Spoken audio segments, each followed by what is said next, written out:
Hello, रोक्नु होइन एकछिन सुनेर जानु। तपाईँहरूलाई के लाग्छ होइन अनि त्यसपछि कमेन्ट गर्नु के। एकदम इम्पोर्टेन्ट टपिक हो होइन।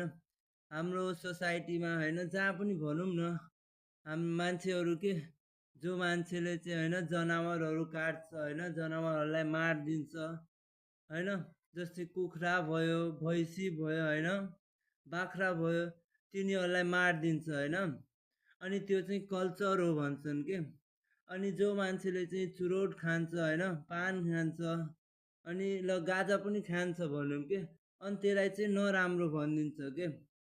होइन मैले सोध्दा त मलाई त यार त्यो होइन किल गर्ने मान्छेहरू चाहिँ होइन एनिमलहरूलाई किल गर्ने मान्छेहरू चाहिँ नराम्रो लाग्छ नि। त्यो अरू एउटा जानवरलाई मार्नु भनेको त्यो हो नि त नराम्रो। त्यो होइन आफ्नो ज्यानलाई त्यस्तो हानि गर्दा त्यस्तो त केही नराम्रो देखिन्न मैले हेर्दा त।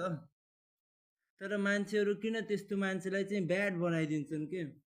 खासमा ब्याड भनेको त त्यो एनिमलहरूलाई किल गर्ने हो नि त होइन र। अनि मान्छेले त्यस्तो मान्छेहरू स्मोकिङ गर्ने मान्छेहरूलाई चाहिँ होइन तल निच देखाउन खोज्छ के।